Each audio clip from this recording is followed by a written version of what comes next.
Hello, everybody. It's me, TONIK TZW, and if you haven't watched it yet, I did a live stream on Wednesday night, and just as we were getting to the last game of the night, none other than Spartan Elite 43 dropped into the chat. So thank you very much for dropping in, buddy. It was a pleasure to see you, and I hope that your gym workout went as expected. Um, but because it was the last game of night, I let Spartan choose the ship, and he said, "What's your worst American battleship?" Because we all know he loves playing them. And I recently purchased the Nebraska after finishing the grind to the end of the line, and I hadn't been having much luck with it. So I made a few changes to my setup, and we basically went for a crazy full reload build. And yeah, it seemed to work better than the builds that I'd had on it before. But yes, I have got a special commander on there with one of the Azure Lane commanders, one of the few purchases. Did I purchase it? I can't remember if we got it for free or if I purchased it from a crate. But we're on Seat of Fortune, and the other thing was I was in Division last night. We had Pikey Monkey in on Division, and we had Tim in Division, and we had Jonesy in Division as well as we played through the night.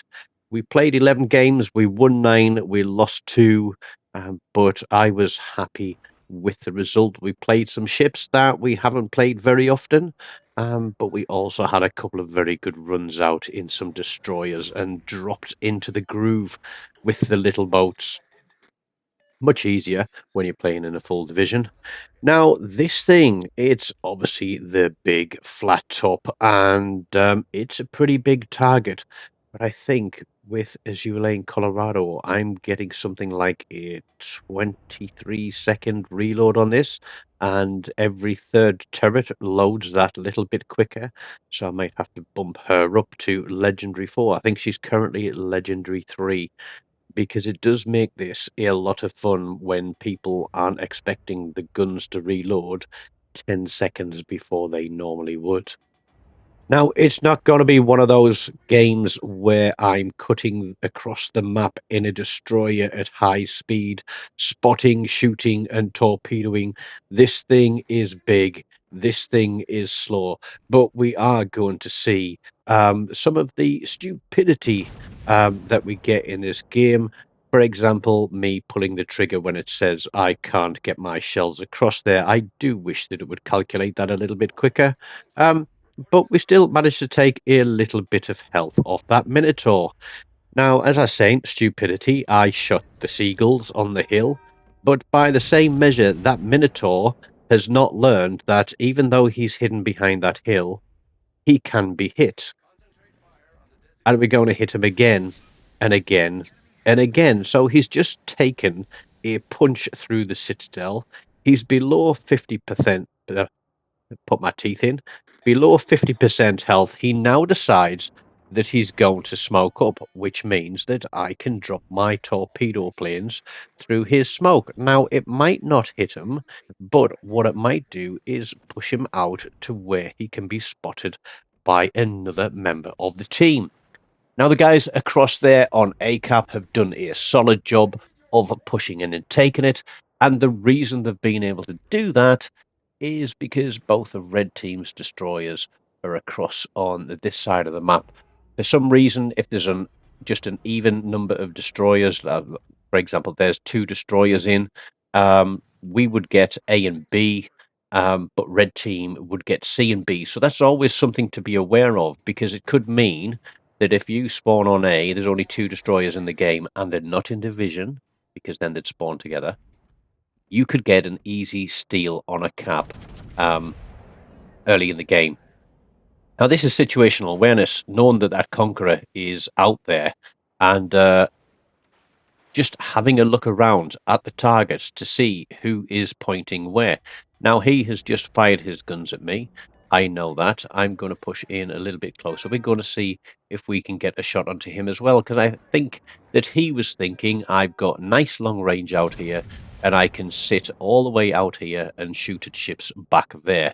But he learned very quickly that he isn't safe out there, Let's go for torpedo drop again on the smoke screen. I really wish this gave us the option to drop a 360-degree so that we weren't limited to really, really bad angles for dropping those on. I'd like to be able to drop the planes from any direction, please, Wargaming. Can you make that a thing? Now, the Cassonus is there, and Jonesy and Tim are putting the fire onto him, and he disappears. That's 2 destroyers out of 3 gone. And here comes Mr. Minotaur. Can I get a shot on? Let's have a look. Fire before I get detected, so get the shots off before he comes around the corner, so I'm not spotted, and I'm already going through my reload. He comes out, I'm looking at his range, I'm thinking, could he be running extended torpedo range, running a commander, perhaps a DD commander, which has got extended torpedo range, reduces his detectability. But the only thing that's going to reduce his detectability is a dev strike. And there we go. Now nobody can see him. Well, once his rec sinks, of course. So we've only played across 2 or 3 grid squares. But we've gotten rid of a destroyer, we've gotten rid of a cruiser, we've got the cap, we've got all 3 caps now, and just look at this. We are, what, 4 minutes into the game, and we have a 400 point, well, more than 400 point lead. And here we go, trying to get locked on that target again and drop some torpedoes on. I was rather pleased with this one, and you'll see why in just a second. There is the last DD, the gearing. Now we know that he has very slow, very long range torpedoes, and there's the radar from the, I don't know if it's the battleship or there is a Minotaur that's left here. I couldn't remember who had radar at this point of the game, but we're guessing it's the Minnow. We do lose Tim there in his destroyer, which is unfortunate because he played a solid job on this capture point. With the 3 of us, Jonesy on the right, me on the left, him actually on the cap, we were able to cover everything from every direction. Now we're just backing up because we're expecting a huge, big, long line of torpedoes coming from the gearing, and then we see the Michelangelo out there. We can't get a shot on, and I'm thinking the Minotaur is going to push in through the cap. The battleship that was getting cheeky shots in from the left flank has gone all the way out to the back of the map, so he's out of range.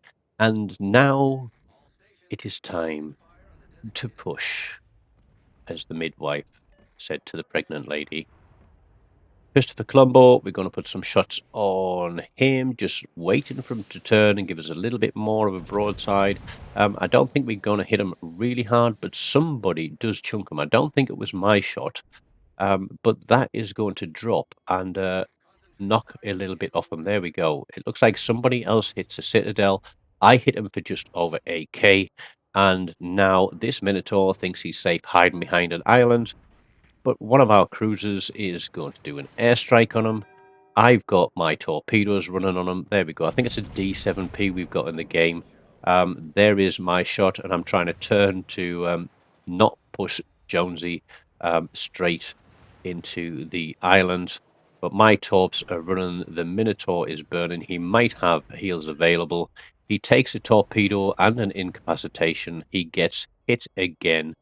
There is no hiding place behind islands anymore with the hybrid carriers and with the Dutch cruisers in this game. I get a 5-knuckle shuffle with a kill assist on there.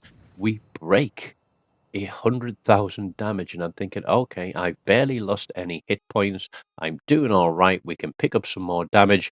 But no, because we had the 3 caps, because we absolutely hammered red team, we took the initiative, we did what we needed to do, and the game hit 1,000 points with still 5 minutes to play. We get 1, 2, and 7 in the positions. Last game of the night. Nice to have Spartan along. Great to have a win. And it was nice to actually do a half decent job in a ship that I haven't had much luck with before now. So I may just keep that build on, so watch out for those 20-second reloads with Azure Lane, Colorado on it. I've got another match that I think was my highlight of the night from my own gameplay, so I'll get that one done. But while you're here, don't forget, smash the like button, leave me a comment, subscribe to the channel if you haven't already done so, and as always, until next time, take care of yourselves and goodbye.